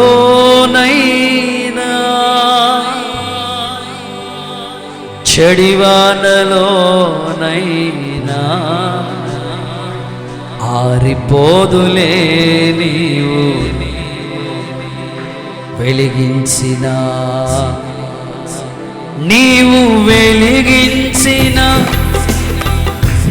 అయ్యా నీవు వెలిగించిన నా దీపము యేసయ్యా నీవు. సుడిగాలిలోనైనా చడివానలోనైనా ఆరిపోదులేని వెలిగించిన నీవు వెలిగించిన దీపము, నీవు వెలిగించిన దీపము. దేవుడు మీరున్న ప్రాంతానికి మిమ్మల్ని ఒక దీపముగా వాడుకునుగాక. ఈ షమ్మ మినిస్ట్రీ పరిచర్యకి దేవుడు ఆశ్చర్యరీతిగా దేవుడు అనేక దీపాలు వెలిగించే కృప ఈ పరిచర్యకి దేవుడు అనుగ్రహించునుగాక. ఎప్పుడు మన ఆత్మీయ జీవితాల్లో మనం వెలుగుతూ ఉండాలి. దేవుడు అదే కోరుకున్న, నీ దీపాన్ని నేను నిలుపుతాను. ఒక చిన్న ఉదాహరణ చెప్తాను. ఒక తండ్రి, కొడుకు, వారి కుటుంబ సభ్యులు వారి జీవనాన్ని కొనసాగించుకుంటూ ఉన్నారు. అయితే ప్రతిరోజు వాళ్ళ కుమారుడు వేటకెళ్ళి వేటాడి ఆహారం తీసుకుని ఆ చేపలు తీసుకొచ్చి ఇంటికి ఇస్తూ ఉంటాడు. తండ్రికి వాళ్ళ భార్య వండి పెట్టి ఆహారం పెడతా ఉంటుంది. అడుగుతాడు వాళ్ళ నాన్నగారుని వాళ్ళ కొడుకు, నాన్న నేను తీసుకొచ్చిన ఆహారం చేపలు తీసుకొస్తున్నాను కదా, నీకు సరిపోయిందా అంటే, ఏం చేపలు రా, ఏం వేటరా, ఏంటి ఒక్క బొగ్గకు కూడా రావట్లేదు. స్తోత్రం చెప్పండి ఒకసారి. కొంతమంది మరి ఏంటో తెలియదు, ఇంత ముద్దయ్యమ్మా, ఆ ముద్ద చూడు ఎట్టుందో, ఒక్క బొగ్గకు కూడా రావట్లేదు. ఏం చేపలు ఏం సరిపోవట్లేదు. రెండో రోజు కూడా అయిపోయింది. మళ్ళీ మరుసటి రోజు వేటకి వెళ్ళాడు, తెచ్చాడు, వండి పెడితే, నాన్న సరిపోయిందంటే, ఏం చేపలు ఏం సరిపోవట్లేదు, ఏం వేట అన్నాడు. సరే అని ఆలోచన కలిగి, నేను ఒక సలహా చెప్తాను, చేస్తావా అన్నాడు తండ్రి. చెప్పు డాడీ, నువ్వు చెప్పినట్లుగా చేస్తాను. నేను వెళుతున్నాను కానీ వేటకి కొన్ని చేపలు వస్తున్నాయి, ఎక్కువ చేపలు దొరకలేదు, నువ్వు ఒక సలహా చెప్పాను. వాళ్ళ నాన్న ఒక మంచి సలహా చెప్పాడు. మనకి బోట్ ఉంది కదా, పడవ, నావ. ఈ నావలో ఓ పంచే, ఒక పిండి తీసుకొచ్చి మొత్తం అంతా నావలో వేసే అన్నాడు. ఏం నాన్న మరి తింగర పనులు కాబట్టి, నేను చెప్పినట్టు చేయమన్నానా, చేస్తానులే డాడీ, ఓకే. పిండి తీసుకొచ్చి మొత్తం నావ లోపలంతా వేసేసాడు. దాన్ని హోల్గా చేయి, లోపల చిన్న రంధ్రం పెట్టుంచు. అలాగే డాడీ చేశాడు.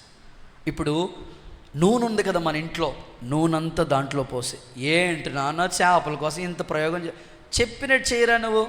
నూనెంతా ఆ హోల్ ఉంటే ఆ హోల్లో వేసేసాడు.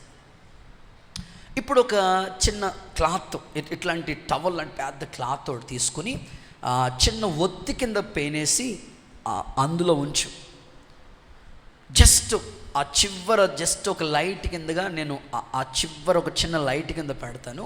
ఇప్పుడు మనం ఇద్దరం చేపలు పట్టుకోవడానికి సముద్రం లోపలికి వెళ్దాం, గోదావరి లోపలికి వెళ్దాం, పట్టుకుందాం ఈరోజు అని వాళ్ళు రాత్రి సమయంలో ఒక దీపంలాగా ఒక లైట్గా చేసుకుని వాళ్ళు లోపలికి వెళ్తూ ఉన్నారు. వెళ్ళేటప్పుడు తండ్రి చెప్పాడు కొడుక్కి, ఇదిగో మనం వెళుతున్న లోపల ఏదైనా చిన్నగా మిల్క్ మని వెలిగిందంటే వెంటనే వెనక్కి వచ్చేద్దాము అని. ఎందుకు డాడీ? ఎందుకని అడగొద్దు, నువ్వు చెప్పినట్లు చెయ్యి. సరే అని వాళ్ళు వెళ్తూ ఉన్నారు. మార్గం కొంత లోపలికి వెళ్తున్నప్పటికీ చిన్నగా మిల్క్ మని లైట్ వెలుగుతున్నట్టు అనిపించింది. వెంటనే డాడీ వెలుగుతున్నట్టు అనిపించింది, మెరుస్తున్నట్టుంది, అయితే తిప్పేసింది. యూటర్న్ తీసుకున్నాడు అన్నట్లాగా చివరికి వచ్చేసి ఆ గోదావరి గొడ్డు దగ్గరికి వచ్చాడు. వచ్చినప్పటికి వీళ్ళని తరుముకుంటూ ఒక పెద్ద చేప అలాగ వచ్చి అక్కడ ఆగింది. ఇప్పుడు నీళ్ళలో ఉన్నంతసేపే కదా చేపకి హడావుడి, గట్టు మీదకి వచ్చినప్పుడు ఏమీ చేయలేదు. ఇంతకీ వాళ్ళ నాన్న చెప్పిన సలహా ఏమిటంటే, ఒరే బాబు, ఈ లైట్ ఒక దీపంలాగా ఒక ఒత్తిగా పేనుకుని మనం వెళితే ఉంటుంటే అర్ధరాత్రి వేళ ఆ లైట్కి చేప అనుకుంటుంది ఏదో ఒక జంతువు వచ్చినట్టుంది, వెళ్ళిపోదాం, తరుముకుందామని అట్లా తరుముకుంటా వచ్చి చివరికి గట్టు మీదకి వచ్చింది. వాళ్ళ నానిచ్చిన చిన్న సలహాను బట్టి అద్భుతమైన పెద్ద చేపని పట్టుకున్నాడు. ఒక మనిషికే ఇంత తెలివితేటలుంటే దేవుడు నీకు ఆజ్ఞను ఒక దీపంగా ఇచ్చాడు, వాక్యాన్ని ఒక దీపంగా ఇచ్చాడు, కన్నును ఒక దీపంగా ఇచ్చాడు. ఆ దీపం నిలిచి ఉండాలని నేను కోరుకుంటున్నాడు. మరి ఆయన మాటకి నువ్వు ఎంత విలువిస్తావు? ఈరోజు విలువించి, ప్రభా నా దీపం నిలిపేటట్లుగా నువ్వు మాట ఇచ్చావు కదా, అలాగూ సహాయం చేయని కోరుకోండి. ప్రభు ఇట్టి ఆశీర్వాదం మీకు దయచేయను గాక. ఇక చివరి 3 మాటలు త్వరగా రిఫరెన్స్లు ఇచ్చేసి ముగిచ్చేస్తాను. 3వ మాట, మీకా గ్రంథం 4వ అధ్యాయం 4వ వచనం. మీకా గ్రంథం 4వ అధ్యాయం 4వ వచనం. త్వరగా. ఎవరి భయం లేకుండా ప్రతివాడును, ఎవడి భయము లేకుండా ప్రతివాడు తన ద్రాక్ష చెట్టు కిందను తన అంజూరపు చెట్టు కిందను కూర్చుంటాడు. సైన్యములకు అధిపతికి యెహోవా మాట ఇచ్చాడు. ఏమని మాట ఇచ్చాడు దేవుడు? 3వది, ఎవరి భయము లేకుండా నివసిస్తాము. ఆమెను చెప్పండి ఒకసారి. మీ పక్కోళ్ళకి షేక్ అండి చెప్పండి, ఎవరి భయము లేకుండా నివసించదము. చప్పలు కొడుతూ సరే ఏసైకి మహిమ చెల్లించండి. కొన్నిసార్లు ఎన్నో రకాల భయాందోళన, మనిషికి ఎన్నో రకరకాల భయాలు. అందులో ఒక భయం ఏమిటంటే ఫ్యూచర్, భవిష్యత్తును కూర్చున్న భయం. ప్రస్తుత కాలంలో ఎక్కువగా పిల్లల్ని, యవనస్తుల్ని, కుటుంబాల్ని పట్టి వేధిస్తున్న భయం ఏదైనా ఉందంటే భవిష్యత్తును కూర్చున్న భయం. ఫ్యూచర్ ఎలా ఉంటుంది ఏం అర్థం కావట్లేదు పాస్టర్ గారు. ఈరోజు బాగానే ఉందండి, ఈరోజు అంతా అలా సరిపోతుందండి, ఫ్యూచర్ ఎలా ఉంటుందో తెలియదు. నేనంటాను, ఎవ్వరి భయము లేకుండా నువ్వు నివసించుదువుగాక. ఎన్నో మనిషిని భయపెట్టే, కలవరపెట్టేవి ఎన్నో మనకి సమాజంలో ఉన్నాయి. మరణ భయాలు మనిషిని కృంగదీస్తూ ఉన్నాయి. హాస్పిటల్కి వెళ్ళారు, డాక్టర్ ఏదో చెప్పారు, వెంటనే ఇంకేముంది, ముందే ఈవిడ చక్కబెట్టేసి అయిపోయింది, ఇంకా నాకు అయిపోయింది, ముందుగానే కలవరపడిపోతున్నారు. దేవుడు చెప్తున్నాడు, ఎవ్వరి భయము లేకుండా. మీరు యోబు గ్రంథంలో చూడండి, యోబు గ్రంథం 11:19. 11:19 యోబు గ్రంథం 11:19 చూస్తే అక్కడ ఏమని రాస్తుందో తెలుసా? ఎవ్వరి భయము లేకుండా నీవు పండుకుందువు. ఒకసారి చెప్పండి ఈ మాట, ఎవ్వరి భయము లేకుండా నీవు పండుకుందువు. కొంతమంది రాత్రులు చెప్తుంటారు, అన్నయ్య రాత్రి అస్సలు నిద్ర పట్టలేదు అన్నయ్య. ఏమైందమ్మా? అన్న ఏమైంది? దెయ్యం వచ్చన్నా పీకి మీద కాలేసి తొక్కుతా ఉందన్నా. ఎవ్వరి భయము లేకుండా ఆ నల్లగా ఏదో మా ఇంట్లో తిరుగుతున్నట్టు అనిపిస్తుందన్న, కిటికీ దగ్గర అలా ఊగుతుందన్న, ఏమీ లేదు. నువ్వు ఎవ్వరి భయం లేక హ్యాపీగా సురక్షితంగా ఉండేటట్లుగా చేస్తాడు. ప్రభు నీకు సహాయం చేయనుగాక. డాక్టర్స్ భయపెడుతున్నారని కలవరపడొద్దు. ఎవ్వరి భయం లేకుండా సురక్షితంగా ఉండే కృప దేవుడు నీకు దయచేయనుగాక. 4వ మాట, రాజుల 2వ పుస్తకం 20వ అధ్యాయము 5వ వచనం. ఆయన మాట ఇచ్చాడు ఏమని? రాజుల 2వ పుస్తకం 20వ అధ్యాయం 5వ వచనం. నీవు తిరిగి నా ప్రజలకు అధిపతి అయిన హిజ్కియా యొద్దకు పోయి అతనితో ఇట్లనుము, ఇలా చెప్పు, నీ పితరుడైన దావీదునకు దేవుడగు యెహోవా నీకు సెలవిచ్చిందేమనగా. సెలవిచ్చినదంటే మాట ఏమనగా, నీవు కన్నీళ్లు విడిచడం నేను చూశాను. నీ ప్రార్థన నేను అంగీకరించాను. నేను నిన్ను బాగు చేసేదను. చప్పట్లు దేవుడికి మహిమ. యేసు నామములో ఈ మాట నెరవేరునుగాక. నేనే నిన్ను బాగు చేస్తాను. ఇప్పటికీ చాలామంది హాస్పిటల్లో ఇబ్బంది పడుతున్నారేమో. 4వ మాట ఏంటంటే, నిన్ను బాగు చేస్తాను. జీవితంలో అందరూ బాగుపడాలని కోరుకుంటారండి. ప్రస్తుత కాలంలో హెల్త్ కంప్లైంట్స్ అనేక విధాలుగా ఉంటున్నాయి. రకరకాల అనారోగ్యాలు మనిషి మీద ఏలుబడి చేస్తూ ఉన్నాయి. నా ప్రార్థన, హిజ్కియా ఎంత యథార్థంగా ఉన్నాడో, యెషయా ప్రవక్త వెళ్ళి నీ ఇల్లు చక్కపెట్టేసుకో అని చెప్పేశాడు. మరలా కన్నీళ్లు విడిచి ప్రార్థన చేసినప్పుడు 15 సంవత్సరాలు నీకు ఆయుషిస్తానని అదే ప్రవక్త వచ్చి దేవుడు నాకు చెప్పిన మాట ఇది అని చెప్పినాడు. ఈరోజు మీరు ఏ అనారోగ్యంతో, ఏ వ్యాధి బాధను మిమ్మల్ని కృంగదీస్తుందో, యేసు నామములో ఆయన మిమ్మల్ని బాగు చేయనుగాక.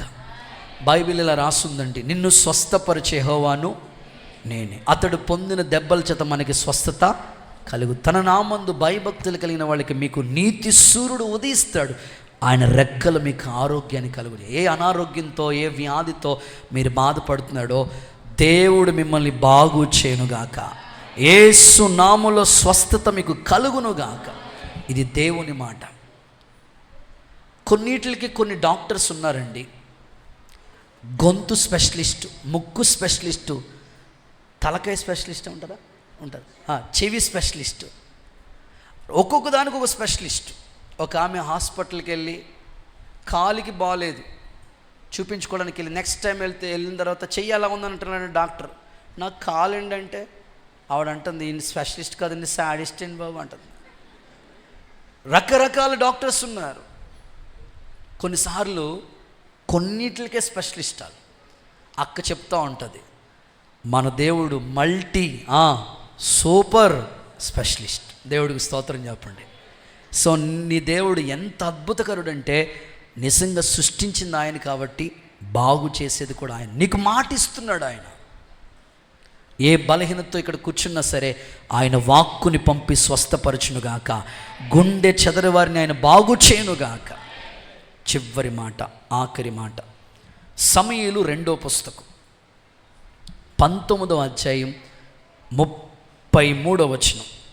సమూయేలు 2వ పుస్తకం 19:33. యెరూషలేములో నా యొద్ద నిన్ను నిలిపి పోషించెదను, నీవు నాతో కూడా నది దాటవలనని రాజు బర్జిల్లాయితో సెలవీయగా. సెలవివ్వటం అంటే మాట. రాజు అంటే ఇక్కడ దావీదు, ప్రభు అయిన యేసుక్రీస్తు గుర్తు. సో చివరి మాట, నిన్ను పోషించెదను. అందరూ చెప్పండి ఒకసారి ఈ మాట గట్టిగా చెప్పాలి, నిన్ను పోషించెదను.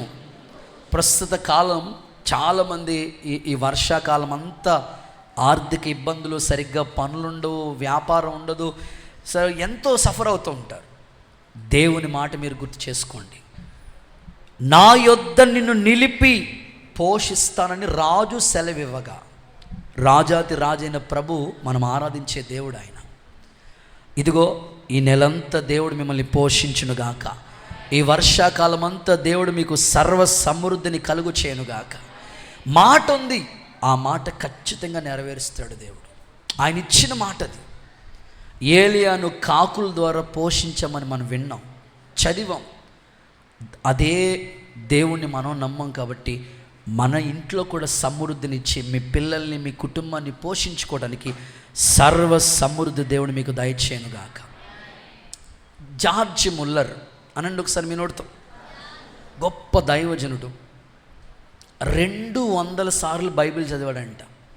హలో, ఎన్నిసార్లు? మనం బైబిల్ ఫీజుకి ఒక్కసారి చదవటానికి అమ్మో చాలా ఇబ్బంది పడుతున్నాం. 200 సార్లు బైబిల్ చదివాడంట.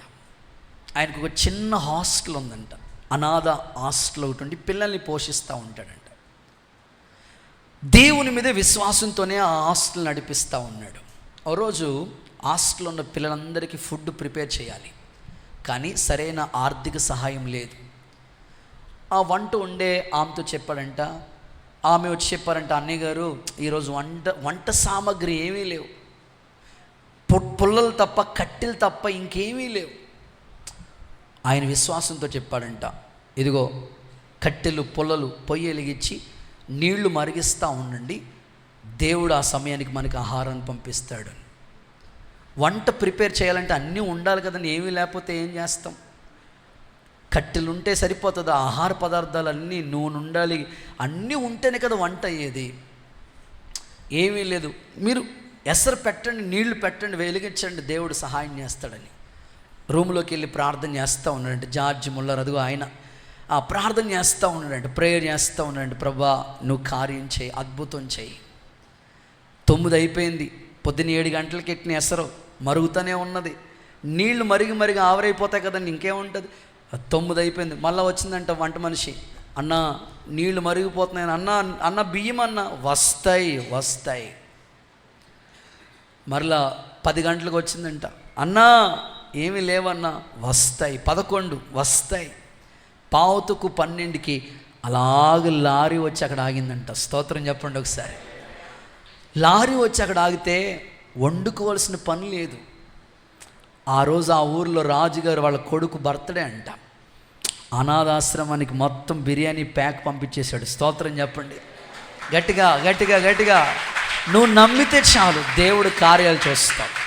అంత మాత్రమే కాదు, ఇంకా కొన్ని సంవత్సరాలకి ఎంత కావాలో అన్ని లారీ మీద స్టాక్ వచ్చేసింది ఆ హాస్టల్కి.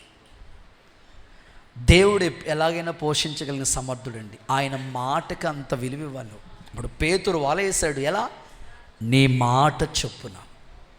అందుకని నేను నీకు మాట ఇచ్చాను, నెరవేరుస్తాను.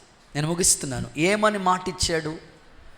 5 మాటలు మీకు చెప్పాను. చెప్పండి. నెంబర్ 1, నీ సంతతిని ఘనపరుస్తాను, ఘనతలోనికి తీసుకొస్తాను. 2, నీ దీపాన్ని నిలిపెదను. 3, ఎవరి భయము లేకుండా నువ్వు నివసిస్తావు. 4వది చెప్పండి, బాగు చేస్తాను, నిన్ను బాగు చేస్తాను. 5వది ఆఖరి మాట, నిన్ను పోషిస్తా. ఇది దేవుడు ఇచ్చిన మాటలు. ఆ మాటలన్నీ మన వినికిల్లో నెరవేర్చి ఈ సెప్టెంబర్ నెలంతా ఈ వాగ్దానం మన జీవితంలో కార్యరూపంలో జరుగునుగాక. అలాగే మోకరించండి, ప్రార్థన చేసుకో.